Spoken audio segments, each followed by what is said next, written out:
Have you ever had one of those days where you feel like everyone is staring straight through you? Now imagine they aren't just staring at your face. They're listening to the literal voice inside your head. Every single embarrassing observation, every secret judgment, completely broadcast to the last people on Earth who should ever hear it.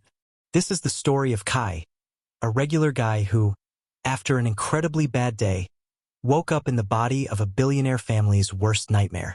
And guess what? The universe forgot to give his inner thoughts a mute button. Welcome to the fiction verse. If you love deep, immersive audio novels, please take a quick second to like this video, share it with a friend, and subscribe to the channel. Your support helps this independent universe grow. Now, put on your favorite headphones, dim the lights, and let today's journey begin. Kai used to think his life was incredibly predictable. He was 25 years old, spent 8 hours a day sitting at a gray cubicle analyzing corporate balance sheets, and went home to eat instant noodles while reading trashy web novels. That was his routine. If anyone asked his coworkers, they'd say Kai was just a quiet guy who kept his head down. But inside his mind, he was a relentless critic. During his usual lunch break, sitting on a park bench with a lukewarm sandwich, Kai scrolled through a popular revenge drama forum on his phone, practically scoffing out loud. "Seriously?" he muttered under his breath, chewing aggressively. "If I were the main character, I would have exposed the secret villain in exactly 3 chapters. Why does everyone in these stories act like they have the situational awareness of a cardboard box?" Dusting the crumbs off his trousers, he grabbed his briefcase and started the walk back to his office. The summer heat bounced off the pavement, making the city streets look slightly blurry. He stopped at the crosswalk, waiting for the light to change, still mentally rewriting the terrible plot of his web novel.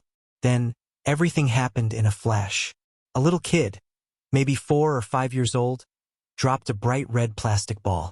It bounced right off the curb and rolled straight into the busy intersection. The child didn't even hesitate. He chased right after it, completely oblivious to the massive delivery truck barreling down the avenue. Kai's brain didn't even have time to formulate an actual thought. His legs just moved. He sprinted forward, his formal dress shoes slipping slightly on the asphalt. Lunging ahead, he grabbed the back of the kid's small backpack and threw him backward onto the safe sidewalk. The next thing he knew, there was the deafening screech of tires, a violent impact that knocked the wind completely out of him, and then, absolute blinding white light. There was no pain, just a strange, heavy silence. When the white light finally began to clear, Kai expected to see a sterile hospital ceiling, or maybe a serene landscape filled with clouds. Instead, he found himself standing in the middle of what looked suspiciously like a massive, hypermodern customer service center. There were endless rows of sleek white desks, floating digital screens, and beings with glowing silver halos running around holding thick stacks of paperwork. "We misplaced another one. Section 4, we have a stray soul," someone shouted from across the bustling hall. "Again?" Another voice yelled back, sounding incredibly stressed. "That's the 3rd time this week. The spiritual logistics department is going to lose their minds." Kai blinked, looking down at his hands. He didn't have a scratch on him, but his business suit was gone, replaced by a simple gray tunic. Excuse me?" he called out, his voice echoing slightly. "Am I gone? Like, did I not make it?" Before anyone could answer, the crowd of frantic workers parted. Walking down the center aisle was a remarkably handsome man who looked to be about 24. He had long, shimmering white hair that fell all the way to his waist, and his eyes. It was like looking at 2 tiny, swirling galaxies that constantly shifted colors from deep purple to gold. He wore flowing white robes decorated with faint, glowing constellations, and small, golden feathers literally floated around him like static electricity. The entity was completely barefoot, stepping gracefully across the polished floor while flipping through a clipboard. He stopped right in front of Kai, looked up from his papers, and let out a soft, awkward cough. "Oops," the young man said, offering a highly apologetic, bright smile. "I'm afraid. You weren't actually supposed to leave your world today, Kai." Kai stared at him, dumbfounded. "Excuse me?" What do you mean, oops? Well, the god, who introduced himself as Celestian, said, scratching the back of his neck. One of our junior angels accidentally mixed up 2 files with identical names and birth dates. You were supposed to live a long, average life until age 82. But because of this paperwork error, your physical form back on Earth is, well, it's completely beyond repair. My bad. Celestian laughed, a light, musical sound, as if he were watching a slightly amusing sitcom rather than explaining a massive existential screw-up to a casualty of a traffic accident. Kai rubbed his temples, feeling a massive headache coming on, even though he technically didn't have a physical head anymore. So, because of a clerical error, I'm just out of luck? No corporate job, no retirement, nothing. Oh, don't worry. We take accountability very seriously here at the Cosmic Bureau, Celestian said, waving his hand grandly. A floating screen materialized between them, displaying various glowing options. I am prepared to offer you a premium reincarnation package as compensation. You can choose almost anything. Wealth, talent, a peaceful life. Kai looked at the options, his practical, financial analyst brain instantly kicking into gear. Can I live somewhere completely free of student loans, ridiculous rent prices, and 90-hour work weeks? Celestian let out a booming laugh, the golden feathers around him fluttering excitedly. An excellent request. Tell you what, I have the perfect placement for you. I will grant you a new life in a world very similar to the modern dramas you love to read about. And as a bonus for our mistake, I will give you perfect memory retention, access to the original body owner's memories, a detailed layout of major future events in that world, and a touch of divine protection to keep your mind safe from any external magical interference. To Kai, it sounded like an absolute dream. A fresh start, infinite wealth, and a cheat sheet for the future? All right, Kai said, nodding slowly. That sounds like a fair deal. Let's do it. Celestian clapped his hands together, the glowing constellations on his robes shining brighter. Fantastic! Sending you down in 3, 2.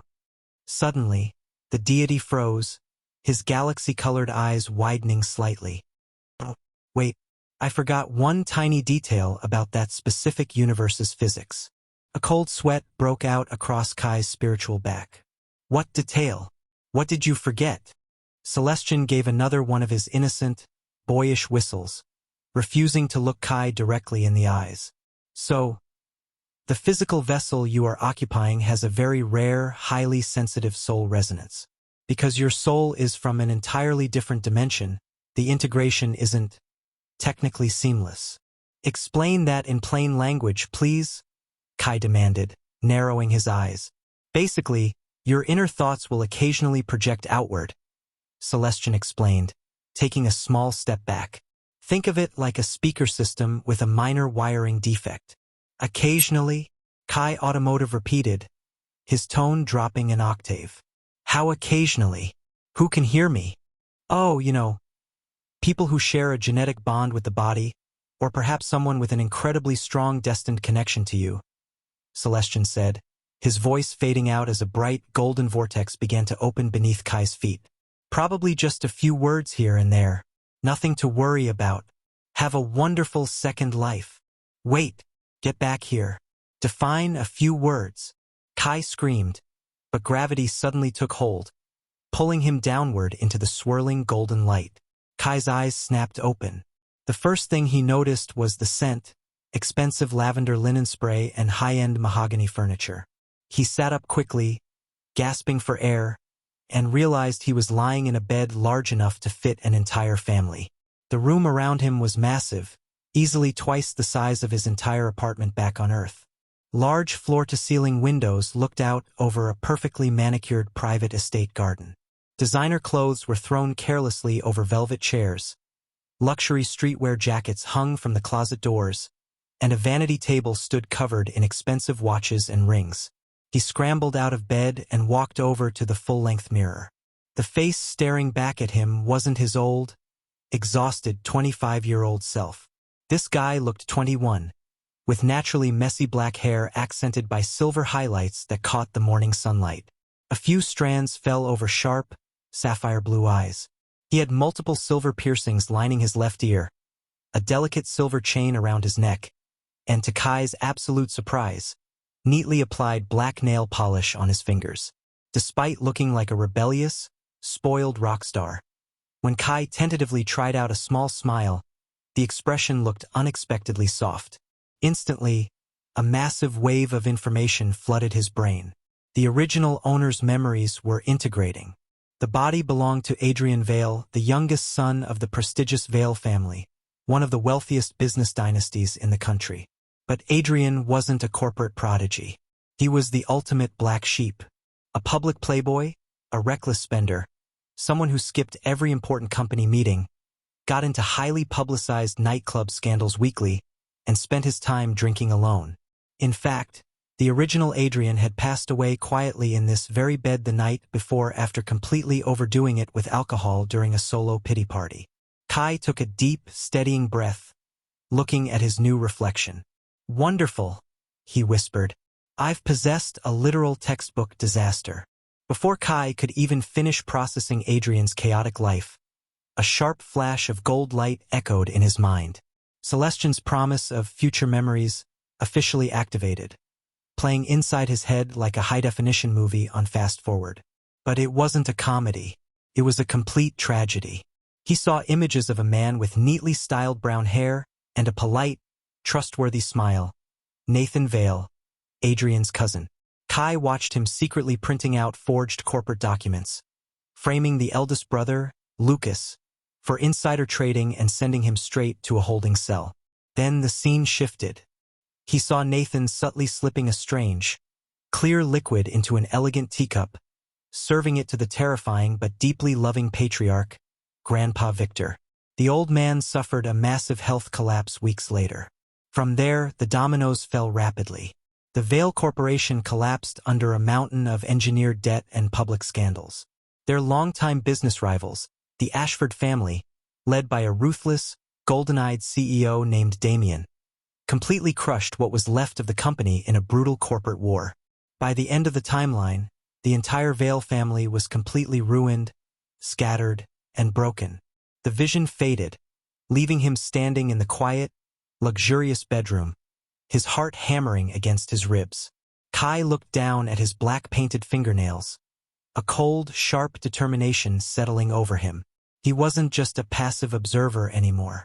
He was Adrian Vale now. And as a financial analyst who spent his entire past life fixing broken numbers and reading family revenge dramas, there was absolutely no way he was going to let this ridiculous tragedy play out. A small, smug smile returned to his face as he looked out into the hallway. "Nope," he thought resolutely. "I am definitely changing this ending. And honestly, I want front-row seats for the look on that cousin's face when everything falls apart." 10 minutes later, dressed in an oversized black luxury hoodie, ripped jeans, and expensive designer sneakers, Adrian made his way down the grand marble staircase. The Vale estate was quiet, the air thick with the kind of oppressive elegance that only old money could buy. Inside the body, Kai followed the rich aroma of freshly brewed coffee and maple syrup straight into the formal dining room. The entire family was already seated around a massive mahogany table. The atmosphere was completely icy. Nobody expected the youngest son to show up before noon, let alone dressed for breakfast. At the head of the table sat Victor Vale, the grandfather. He was 76, broad-shouldered, with silver slicked-back hair and incredibly sharp gray eyes. He held a black cane resting against his chair, looking terrifying enough to make seasoned politicians break out in a sweat. Next to him was Grandma Eleanor, looking like literal royalty with her elegant silver curls, emerald green eyes, and a strand of perfect pearls around her neck. Then there was the new father, Leon Vale, the current CEO, a severe man in a perfectly tailored navy suit with a permanently stern jawline. Opposite him sat Sophia, the mother, possessing soft gray-blue eyes and a graceful but visibly exhausted expression. Finally, the siblings. Lucas, the perfect eldest son and company president, looking immaculate in a charcoal suit, and Olivia, the brilliant lawyer sister, who was already reviewing legal briefs over her tea. The second brother, Ethan, the famous movie star, was noticeably absent. As Adrian's sneakers squeaked slightly against the polished hardwood floor, every single head at the table turned to look at him. Leon lowered his morning newspaper, his blue eyes narrowing coldly. "Sit," he said, his voice clipped and emotionally awkward. "We didn't expect you to grace us with your presence today, Adrian. Did you run out of money? Or did you simply forget what time zone you live in?" Instead of rolling his eyes or slamming his chair like the old Adrian would have done, the youth simply offered a polite, quiet smile, pulled out a seat and sat down. "Good morning, everyone," Adrian said casually. The entire table froze. Lucas stopped mid-sip of his black coffee. Sophia blinked in sheer disbelief. Even Grandpa Victor's heavy eyebrows twitched upward. Adrian Vale. Being polite? It was like watching a tiger suddenly decide to eat salad. Adrian reached for the platter of pancakes, completely ignoring the stunned silence. "Wow, Dad's tie is completely crooked today." A voice echoed clearly through the room. Vibrant, sarcastic, and completely calm. For a billionaire CEO who spends 3 hours getting groomed, you'd think he'd notice his left collar is folded under. It makes him look like he dressed in a massive hurry after losing an argument with his wardrobe.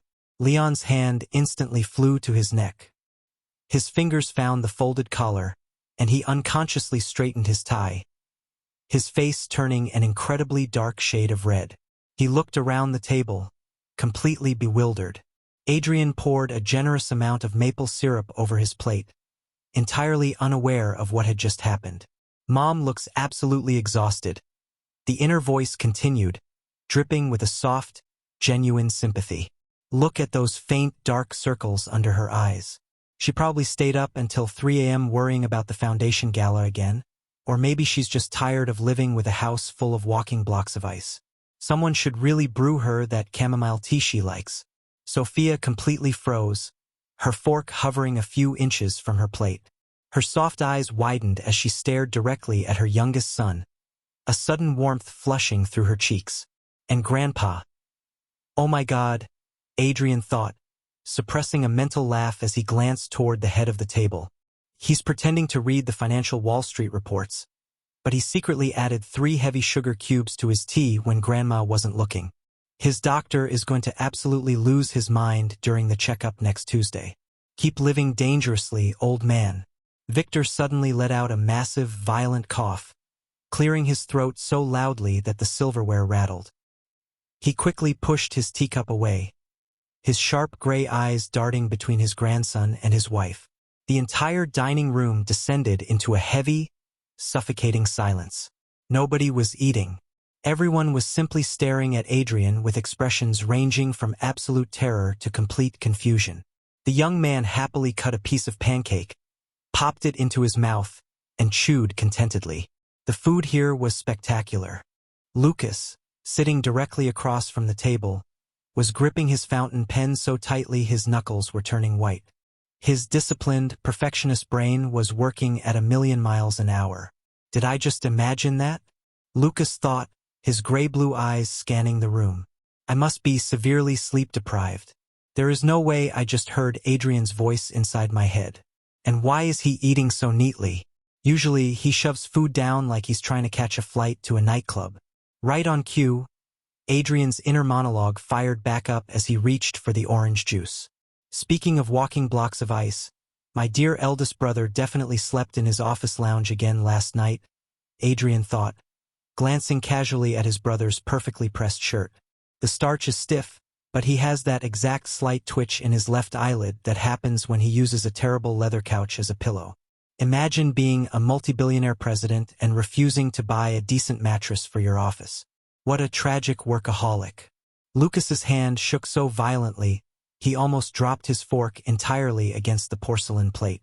He let out a sharp breath, looking over at Olivia, who was sitting right next to him. Olivia met his gaze, her sharp emerald eyes wide with an emotion she rarely showed. Absolute shock. She slowly lowered her legal documents, her gaze locked squarely on the top of Adrian's messy silver-black hair. At that exact moment, every single member of the Vale family realized the exact same thing. They weren't going crazy. They weren't having individual auditory hallucinations. They could all hear him. Every single word. Grandma Eleanor was the first to show a crack in her elegant, royal composure. She lifted her linen napkin to her face, her shoulders shaking slightly as she tried with every ounce of her being to suppress a massive burst of laughter. Her youngest grandson, the one who usually caused nothing but screaming matches at the morning table, was currently providing a live, unfiltered commentary on the entire family's hidden secrets. Grandpa Victor was biting the inside of his cheek so hard his jaw looked locked, his terrifying aura completely melting into an expression of intense amusement. Father Leon looked like a man who had just discovered that gravity was optional. He kept adjusting his perfectly straight tie, completely unsure of how to react to a son whose internal voice was calling him a walking block of ice. Sophia, however, didn't look angry or confused. She quietly wiped a single, tiny tear from the corner of her blue eye. Her chaotic, troubled youngest boy had actually noticed she was tired. He had actually cared enough to think about her comfort. Adrian finished his juice, wiped his mouth with a napkin, and looked around the table, completely oblivious to the mental storm he had just caused. Everyone was acting incredibly weird. "Is everything all right?" Adrian asked aloud, his actual voice sounding smooth and casual. "Why is everyone staring at me like I just set the kitchen on fire?" "Nothing," Grandpa Victor growled out, his voice carrying a strange, strained tremor as he tried to look imposing. "Just eat your breakfast, boy." "Wow, okay. Grumpy as always," Adrian thought, standing up and sliding his chair back. "I'm gonna go check out the library. This house is too weird today." As he walked out of the room, Grandma Eleanor quietly whispered to her husband, "Victor, dear, I think our family meetings are about to become much more entertaining than television." By mid-afternoon, the Vale family had secretly convened a text message group chat without the youngest son to confirm their suspicions. The results were unanimous. Adrian's mind was a live broadcast, and being the highly competitive, analytical business family they were, they immediately set up a series of controlled tests to find out the exact rules of this ridiculous phenomenon. Test number 1 began in the main living room around 3 o'clock. Father Leon purposely walked into the room, where Adrian was currently lounging on a velvet sofa reading a luxury fashion magazine. Leon had intentionally changed his clothes, wearing a highly expensive, tailored gray lounge suit. But on his feet, he had deliberately put on one bright red sock and one dark navy sock. He walked past the sofa, stopping by the fireplace to arrange some decorative vases, making sure his trousers pulled up just enough to expose his mismatched ankles. Adrian glanced up from his magazine, his sapphire eyes tracking his father's movements. "Oh my God!" The inner voice instantly echoed throughout the entire open space, sounding completely flabbergasted. "Dad's seriously dressed in the pitch dark today. What is that? A red sock and a navy sock? Is this a new billionaire fashion trend I missed? Or is the stress of the corporate market finally breaking his sanity? Someone check his blood pressure, please. This is embarrassing." Leon's left eyebrow twitched violently. He didn't say a single word. He calmly turned on his heel, walked straight out of the room, went back upstairs to his master bedroom, changed into matching socks, and returned to the living room 5 minutes later with a completely blank expression. Sitting on the sofa, Adrian watched him return. "Ah, good, he fixed it," Adrian's mind chimed in approvingly. "The corporate empire is safe once more." Leon quietly breathed a sigh of relief, taking a seat in a nearby armchair. Test 1. Confirmed. They could hear him in real time. An hour later, Olivia took her turn. She walked into the sunroom where Adrian was enjoying a glass of iced tea, carrying a massive stack of confidential corporate merger documents. She sat across from him, purposefully pulling out bright yellow highlighters and a thick red marker. With deliberate, slow movements, she began highlighting entire pages completely incorrectly, marking standard boilerplate clauses as critical violations, and crossing out actual financial figures with messy red lines. Adrian leaned forward slightly, resting his chin on his hand, watching his sister work. "Oh wow," his internal voice sighed, sounding deeply pained. Lawyer sister would literally sit down and cry if she realized what she was doing right now. She's crossing out the net asset valuation clause. That's literally the most important part of the entire acquisition framework. Did she skip her morning espresso? Or is she trying to sabotage her own firm from the inside? It's a good thing she's pretty, because that legal brief is officially dead on arrival. Olivia's hand froze mid-stroke. Her sharp emerald eyes snapped up, drilling into him with a savage, dangerous intensity. For a split second, it looked as if she were going to lunge over the table and throttle him with her designer pen. Instead, she let out a long, slow breath, closed the folder with a sharp snap, and calmly began rewriting the entire document correctly from memory. Much better, Adrian's mind noted cheerfully. Crisis averted. Olivia quietly opened a fresh page in her personal leather notebook and wrote down, "Predictions/observations are 100% accurate. Subject is a functional idiot in speech, but an absolute savant in thought. Continue observing." Just as Olivia was finishing her notes, the double doors to the sunroom burst open. Ethan Vale, the second brother and international movie star, had finally returned from his filming schedule. He looked absolutely radiant, golden brown hair styled to messy perfection, warm hazel eyes, and a brilliant, $1 million smile that usually had millions of fans screaming across the globe. He was wearing a casual denim luxury jacket and loose white trousers. But instead of acting like a dignified celebrity, Ethan immediately sprinted over to the sofa, slid right into the seat next to Adrian, and began making ridiculous, exaggerated funny faces right behind his brother's shoulder while pretending to check his phone. Adrian turned his head slightly, staring at him with a deadpan expression. "Can I help you, Ethan?" Adrian asked aloud. "Oh, nothing, little brother. Just missed your beautiful face." Ethan beamed, leaning even closer, practically vibrating with chaotic energy. He was desperate to hear what the mind radio had to say about him. Adrian turned back to his iced tea, his inner voice letting out a massive, exhausted groan. "Seriously, look at this guy," the mind complained, the tone filled with an affectionate but deeply sarcastic exasperation. "He's supposed to be the nation's top romantic lead, but in reality, he's exactly 30% celebrity and 70% orange cat. Look at him just sitting there waiting for attention. If I shake a bag of treats, will he stop doing that weird thing with his eyebrows? He has absolutely no thoughts behind those hazel eyes, just pure, unadulterated chaos." A loud, booming burst of laughter echoed from the hallway. Grandpa Victor and Grandma Eleanor had been standing just outside the open doors, listening in. Even Olivia couldn't hide it anymore. She buried her face in her hands, her shoulders shaking violently with silent laughter. Leon, who was walking past with a cup of coffee, almost spilled it as a rare, genuine smile broke across his strict face. Adrian looked around the room, completely bewildered by everyone's sudden amusement. "Okay, seriously, did I miss a joke? Did someone post a meme in the family chat without me?"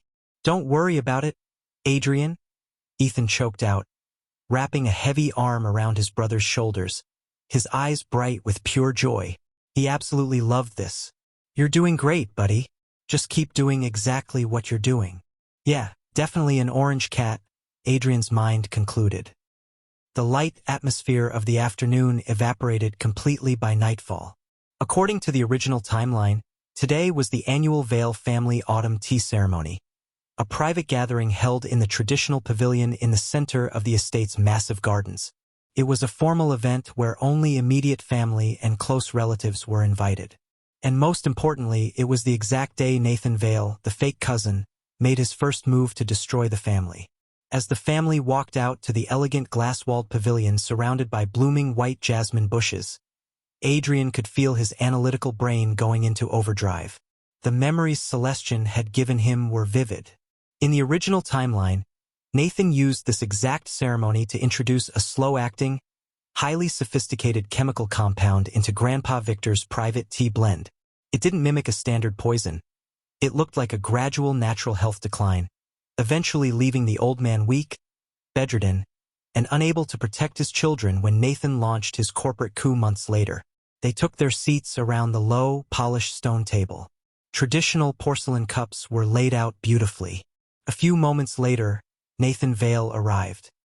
He looked exactly like his profile, 25 years old, neatly styled brown hair, warm brown eyes, and an impeccably polite, trustworthy smile.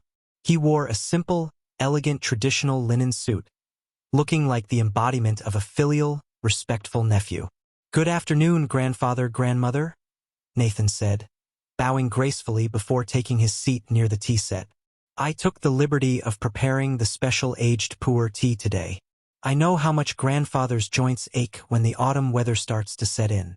"Very thoughtful of you, Nathan," Grandma Eleanor said, her voice smooth and polite, though her emerald eyes cast a quick, subtle glance in Adrian's direction.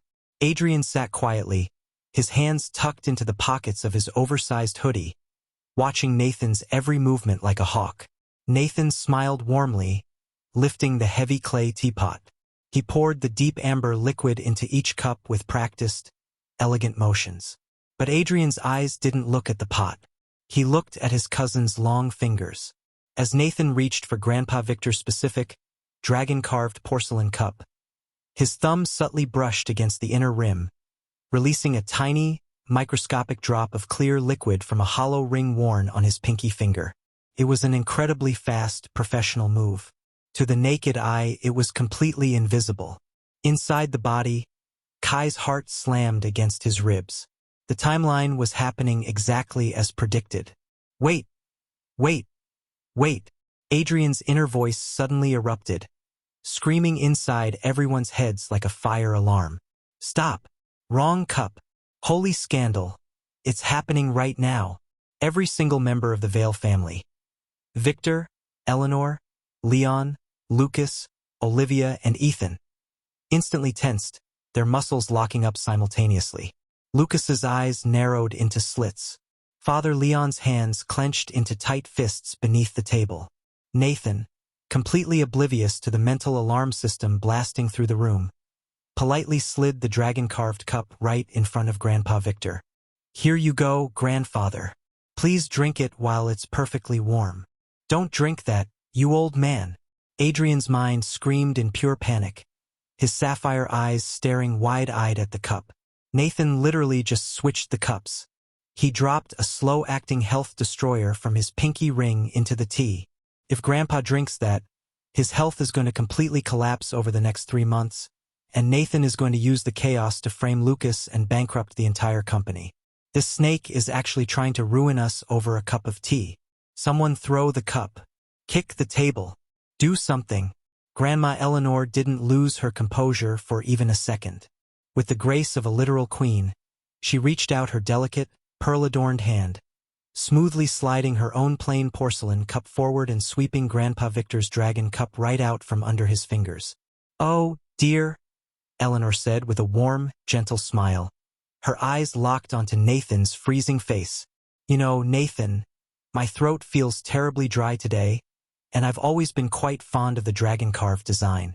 I'm sure your grandfather won't mind if I take this one instead." Nathan's polite smile shattered for a fraction of a second, his face turning an incredibly pale, pasty white. "Aunt Eleanor, wait, that specific blend was custom-made for grandfather's blood pressure. It might be too strong for you." "Nonsense," Grandpa Victor growled out, his voice deeper and far more terrifying than usual. He reached over, grabbed Eleanor's original, safe cup, and took a deep, aggressive gulp. His sharp gray eyes glared directly into Nathan's soul, heavy with a cold, dangerous fury. "Your grandmother can drink whatever she pleases in this house, Nathan. Is there a problem with that?" "No. No problem at all, grandfather," Nathan stammered, a cold sweat breaking out along his hairline. He quickly looked down at his own plate, his hands trembling slightly as he realized his entire, perfectly planned operation had just failed in the first 5 minutes because of a sudden whim from an old lady. Later that evening, after a thoroughly terrified Nathan had made a quick excuse to leave early, the core members of the Vale family gathered secretly inside Grandpa Victor's private study. Adrian had already gone up to his room to play video games, completely satisfied that the first disaster had been averted. The heavy oak doors were locked tight. Leon stood by the window, his expression darker than a thunderstorm. Lucas and Olivia sat in the leather armchairs, while Grandma Eleanor calmly sipped a fresh glass of water. "Did anyone else hear it?" Leon asked, his voice low and incredibly grave. "Every single word," Lucas responded, his tone dangerously cold. Adrian didn't just guess. He knew exactly what Nathan was using, how he concealed it in his ring, and what his long-term corporate strategy was. If it weren't for his thoughts, Grandfather would be in a hospital right now. Olivia opened her notebook, tapping her pen against the page. More importantly, Adrian's inner voice mentioned that Nathan plans to frame Lucas and bankrupt the company. He possesses highly specific knowledge of future events that haven't even been initiated yet. Grandpa Victor leaned heavily on his black cane, a slow, proud, and incredibly sharp smile finally breaking across his weathered face. He let out a soft chuckle. "Our little playboy troublemaker isn't a disaster at all," the old man murmured, his gray eyes shining with immense satisfaction. "He's the ultimate secret weapon. Nathan thinks he's playing chess with us, but he has absolutely no idea that our youngest son is reading his entire playbook from the inside out." Eleanor nodded, her emerald eyes bright. "We must protect Adrian at all costs. He clearly has no idea that we can hear him. If he finds out, he might stop thinking so loudly, and we cannot afford to lose our front-row seats to this drama." The next major event on the timeline arrived 2 days later, the annual Metropolitan Charity Gala. This was the single most important social gathering of the year, where every billionaire family, corporate titan, and media outlet gathered inside the grand ballroom of the luxury Grand Horizon Hotel. The Vale family arrived in full force. For the first time in years, Adrian was forced to wear a tailored formal outfit, a sleek, custom black three-piece suit. However, keeping with his rebellious aesthetic, he stubbornly left the top 2 buttons of his silk shirt undone, wore his silver chain necklace, and kept his multiple ear piercings in. Walking down the red carpet between Lucas and Ethan, the flashes of the paparazzi cameras were almost blinding. "Adrian, stay close to us," Sophia whispered gently, her hand resting on his arm. "The media is looking for any excuse to start a rumor." "Don't worry, Mom. I'm just here for the free catering," Adrian replied with a casual wink. They entered the grand ballroom, a massive, opulent space filled with crystal chandeliers, towering ice sculptures, and hundreds of guests dressed in haute couture. Suddenly, a profound, heavy silence swept across the entire ballroom. The low chatter of the wealthy elite died down instantly. The massive double doors at the main entrance opened wide, and a man walked into the room, flanked by 4 high-level executives in matching black suits. It was Damien Ashford. The 27-year-old CEO of the rival Ashford family was known universally in the business world as the Devil CEO or the Ice King. He was breathtakingly handsome in a terrifying, deeply intimidating way, 188 centimeters tall, with broad shoulders and a powerful muscular build completely hidden beneath an immaculate, custom-made black suit with platinum cufflinks. His hair was perfectly styled, not a single dark strand out of place, and his eyes were a striking, sharp golden amber that made experienced businessmen look at the floor in fear. He wore thin, elegant black leather gloves on his hands, adding an almost untouchable aura to his presence. The entire city knew that the Vale family and the Ashford family were locked in a generational blood feud. They would never reconcile. As Damien walked down the center aisle, his sharp golden eyes scanning the crowd, he happened to glance toward Adrian's direction. Adrian stood near the champagne fountain, taking a long sip from his glass as he checked out the rival CEO. Holy flight of the angels. His inner voice suddenly boomed outward, completely wide-eyed and dripping with an intense, unfiltered appreciation. "Are you absolutely kidding me right now? He is absurdly, dangerously handsome up close. Look at that jawline. It's sharp enough to cut through corporate debt. And those broad shoulders? They could honestly carry the weight of my entire past life student loans and family trauma combined. Why is a literal magazine model running a rival conglomerate? It's completely unfair." Damien Ashford suddenly froze mid-stride, his Italian leather shoes grinding to a complete halt against the polished marble floor. His perfectly calm, emotionless expression cracked for a fraction of a second. His golden eyes widened in sheer, unadulterated shock as a vibrant, incredibly casual voice echoed directly inside his mind, sounding close enough to be standing right next to his ear. He looked around sharply, his hand instantly going to his chest. What was that? Who is speaking? Adrian didn't notice his reaction at all. He took another sip of his drink, his mind continuing its relentless commentary. And the black leather gloves? Seriously? His thoughts sighed dramatically. Is he trying to look like a high-end villain? Or is he just a germaphobe? Either way, it's working. If he looks at me with those golden eyes for more than 3 seconds, I might actually forget that our families are supposed to be sworn enemies. His voice should honestly be declared illegal by the International Trade Commission. Damien nearly choked on his own breath, clearing his throat aggressively as his dark ears turned a subtle, burning shade of crimson beneath his hair. He locked his gaze squarely onto Adrian, the silver-haired, rebellious youngest son of the Vale family, who was currently looking at him with a perfectly polite, entirely innocent smile. Determined to find out if he was losing his mind, Damien purposely changed his direction, walking straight past his executives and heading directly toward the Vale family pavilion. The tension in the air instantly skyrocketed. Guests scrambled out of the way, anticipating a massive public confrontation between the two rival houses. Father Leon and Brother Lucas immediately stepped forward, shielding Adrian slightly as Damien stopped exactly 2 meters away. "Mr. Vale," Damien said, his voice deep, smooth, and incredibly calm, though his golden eyes were drilling straight into the youth's face. "Mr. Ashford," Leon responded coldly, his posture stiff. "I didn't expect you to greet us personally tonight."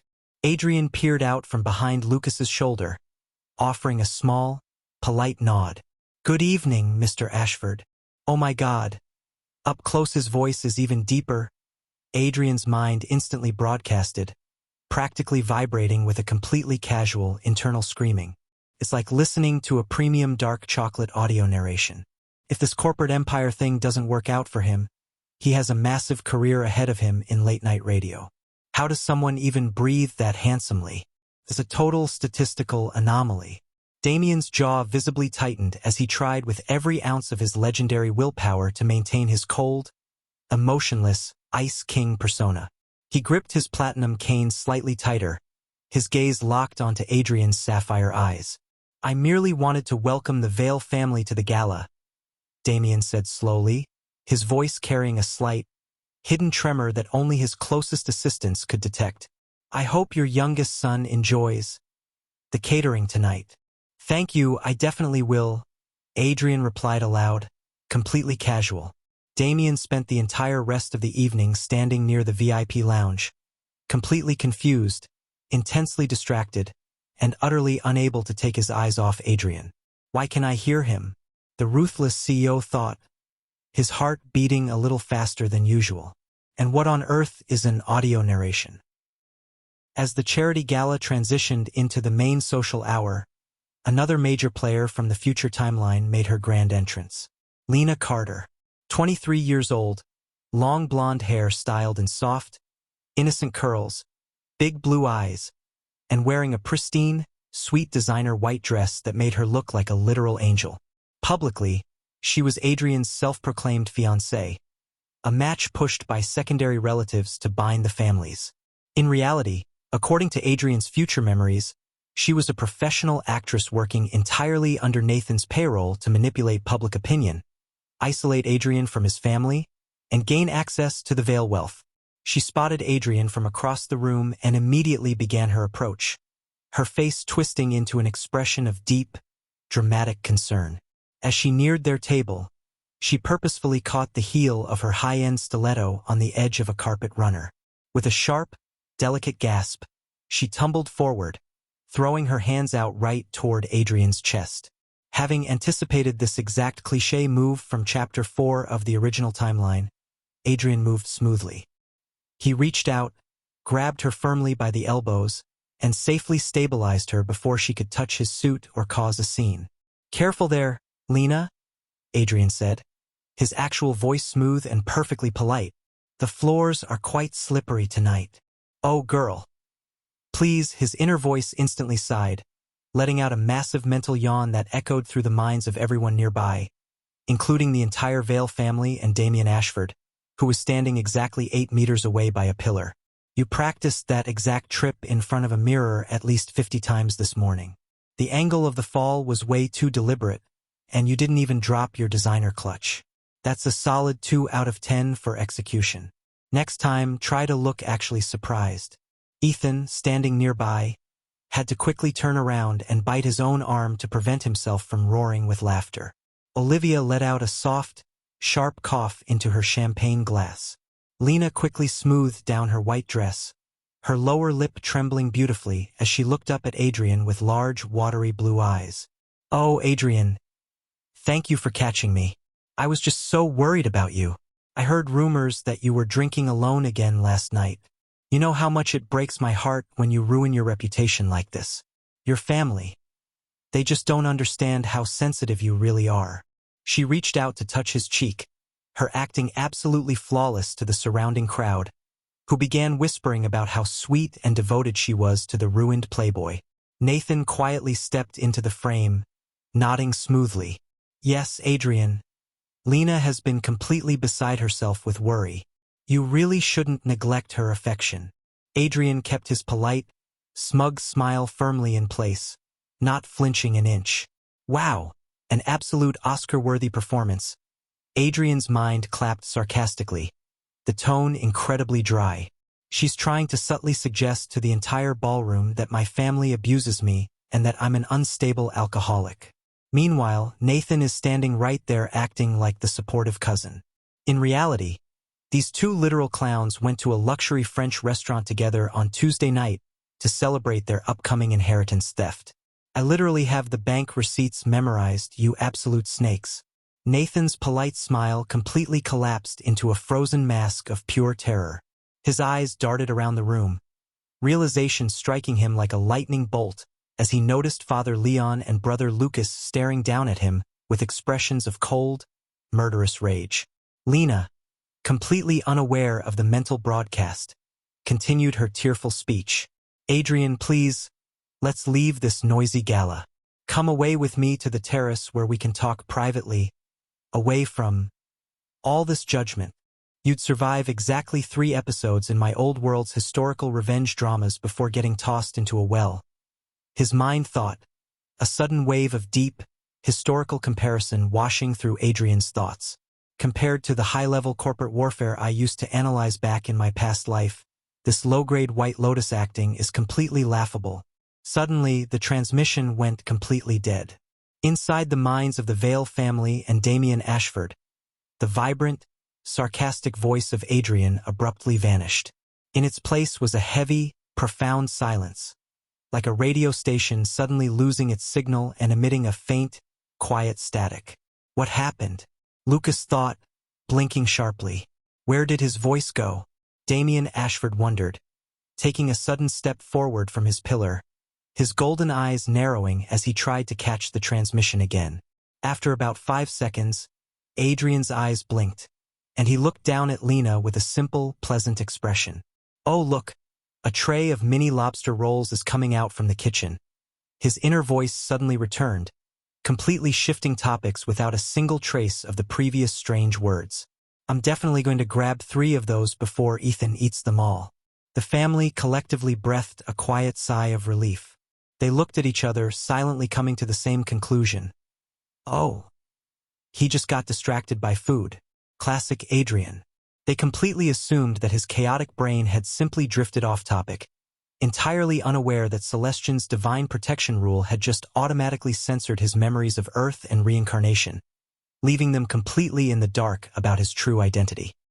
3 days after the gala, the climax of Nathan's first major plotline finally arrived. It was a Thursday morning at 10 o'clock during the emergency quarterly board meeting at the Vale Corporation headquarters. The atmosphere inside the top-floor glass boardroom was completely chaotic. Dozens of high-level investors, board members, and external auditors were shouting over each other. Outside the building, a massive crowd of financial media outlets and paparazzi were already waiting, tipped off by an anonymous source. On the main projector screen, a series of highly confidential financial documents were displayed. They clearly showed that Lucas Vale's digital signature had been used to authorize a massive, illegal insider trading transaction worth $80 million, completely violating federal financial regulations. Nathan stood near the head of the table, his face a perfect mask of deep, agonizing sorrow. "Uncle Leon, I cannot believe this. Lucas has always been the golden son. I'm sure there must be some logical explanation for why his private security encryption was used to execute these trades." Lucas sat at the table, his hands crossed, his face completely pale but rigid. "I didn't authorize this transaction. Someone breached my personal terminal. The evidence is right here, Lucas," one of the senior board members shouted, slamming his hand on the table. "The Regulatory Commission is going to suspend our trading license by noon. The Vale reputation is completely ruined." Adrian was sitting in the very back corner of the room in a rolling office chair, completely ignored by the board members who viewed him as nothing more than a useless decoration. Adrian leaned back, tapping his fingers against his chin, his sapphire eyes scanning the room as the soul of Kai pulled up the detailed divine memories of this exact corporate frame job. "Wow, Nathan really thinks he's a criminal mastermind." Adrian's inner voice suddenly blared out, completely calm, relaxed, and utterly confident, instantly silencing the internal panic of every Vale family member in the room. Look at him standing there acting like he's crying for his cousin, when in reality he's practically vibrating with joy. "Hey, Lucas, look at the top right corner of the financial transaction log on the screen. The IP address used to execute the trade belongs to a secondary server route. It's in the wrong folder entirely. Lucas's actual terminal uses a dedicated fiber optic line that was completely offline at 3 a.m. when this trade happened." Lucas's eyes snapped open. He instantly leaned forward, typing furiously on his laptop. Within 5 seconds, his gray-blue eyes found the exact secondary folder the voice had mentioned. "Board members, look at page 4 of the digital log," Lucas announced aloud, his voice roaring through the room with absolute authority. "The trade was executed via a secondary virtual network route. My private office line was completely offline for maintenance during that exact hour. This entire log is a digital forgery." The board members instantly quieted down, leaning forward to check the screens.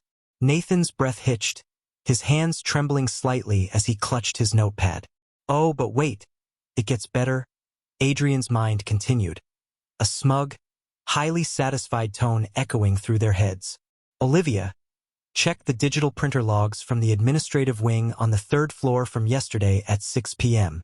Nathan forgot that every time a secure document is printed, the physical printer saves a cached image on the local hardware hard drive. He printed the forged document templates using his own employee ID card because he thought the IT department wipes the logs at midnight. They don't. They wipe them on the 1st of the month, you idiot." Olivia's emerald eyes flashed with a savage, dangerous brilliance. She didn't hesitate for a second. She whipped out her phone, dialing the chief security officer directly. "This is Olivia Vale. Lock down the 3rd floor administrative printer logs immediately and pull the cached hardware images from yesterday evening between 5 p.m. and 7 p.m. Send them directly to my tablet right now." Nathan's face turned from pale to completely translucent. He took a slow step back toward the door, his heart hammering against his ribs as a cold, paralyzing terror washed over him. How on earth did they know? He had spent 3 weeks setting up this digital trap, and they were dismantling it in less than 3 minutes. And finally, for the grand finale, Adrian's inner voice laughed, practically eating metaphorical popcorn inside their minds. "Dad, just order a direct review of the hallway security footage outside the main server room from last night." Nathan wore a baseball cap and a hoodie to hide his face from the cameras, but his left sneaker has that exact custom gold emblem from his limited edition designer streetwear line. There are literally only 3 pairs of those shoes in the entire city, and he was bragging about them on his social media page last weekend. He left a perfect high-definition footprint right in front of the server door. Father Leon's strict jawline set into a terrifyingly rigid line. He slammed his fist down onto the mahogany table, standing up to his full, imposing height.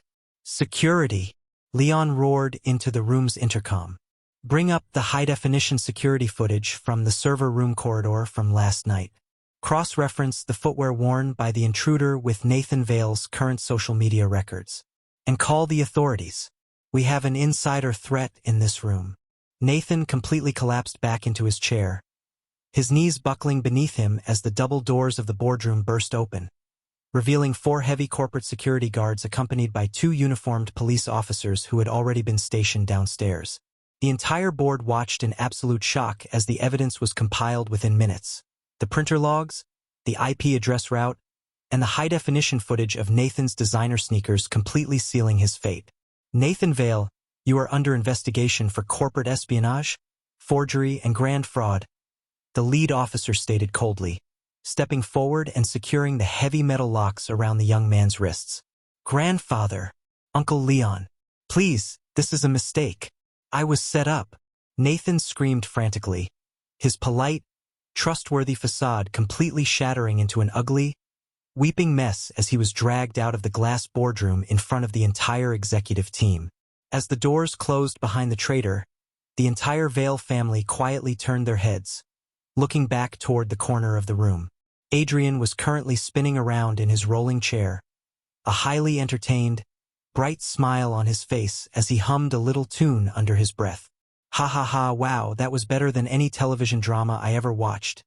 His mind cheered happily, entirely oblivious to the fact that the entire room was staring at him with an immense, profound gratitude. The villain got completely ruined in the very first arc. "I love this new life."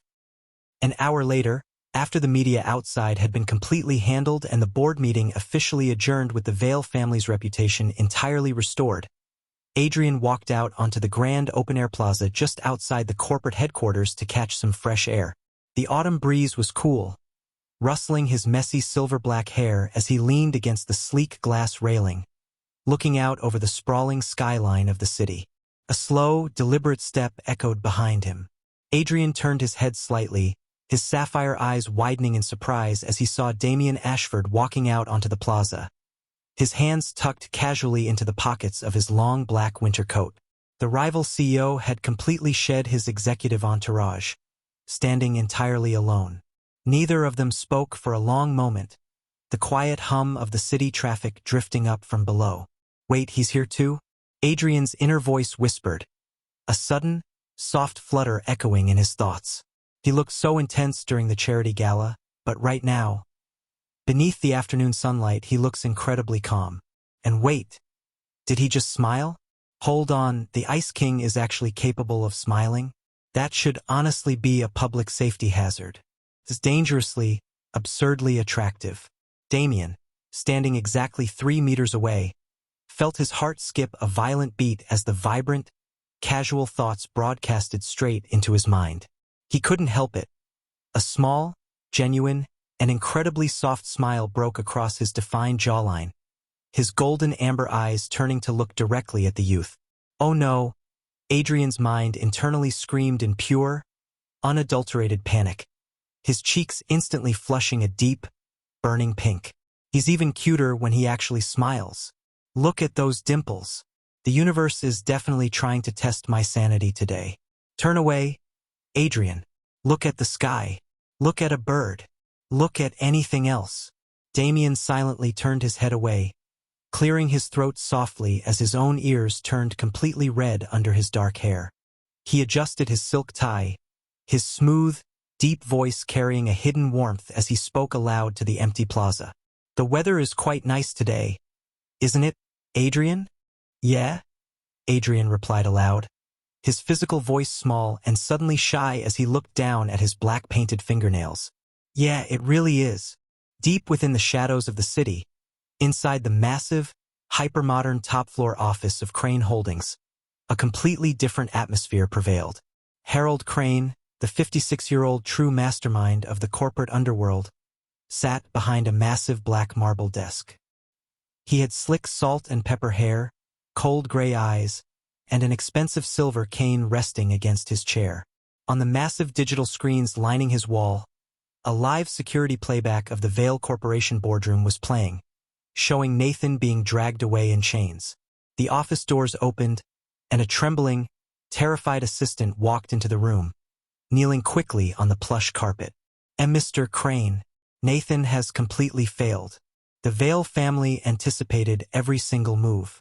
The insider trading plot has been entirely dismantled. Harold Crane didn't raise his voice. He didn't look angry. He simply let out a low, calm chuckle, his cold gray eyes reflecting the bright blue light of the security monitors as he adjusted his immaculate black cuffs.